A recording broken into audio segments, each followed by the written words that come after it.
As you walk along the streets, count the number of women you see. 100% of them cannot vote. This number may shock you, but it's the truth. Every day, women face abuse and discrimination due to not being able to vote. But it doesn't stop there. Voting rights are just one of the many rights that women lack. This needs to be changed. In attempts to not just gain voting rights, but basic civil rights, we non-violently walk the streets with signs demanding for rights. These peaceful protests often lead to ignorant citizens attacking us with no police intervention.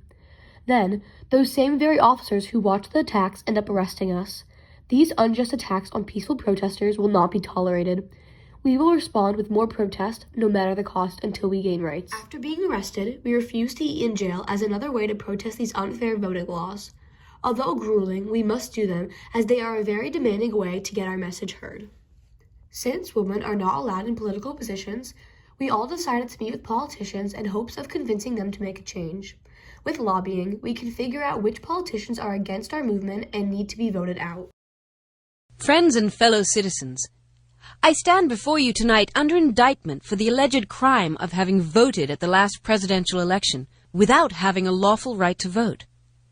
It shall be my work this evening to prove to you that in thus voting, I not only committed no crime, but instead simply exercised my citizens' rights guaranteed to me and all United States citizens by the national Constitution beyond the power of any state to deny.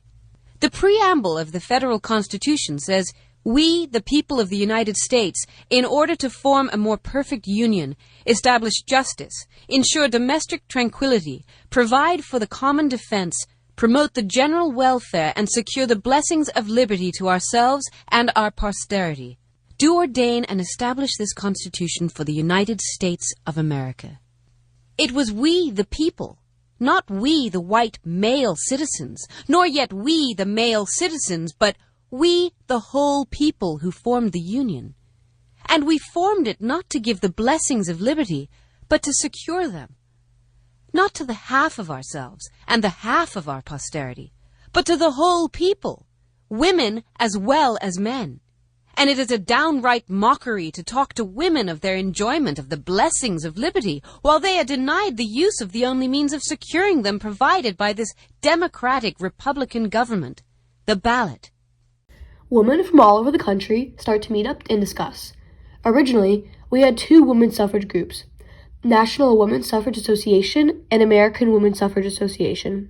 However, we decided to merge the groups to be stronger together, and we called ourselves the National American Women's Suffrage Association. Now that you've seen our struggle, it's time for you to help this movement succeed. It takes everyone. Talk to your friends, your family, and your community. Organize meetings, march in the streets, make your voice impossible to ignore. But whatever you do, do not stop fighting. Once we stop fighting, we lose. The fight for equality doesn't end until every woman's voice is heard.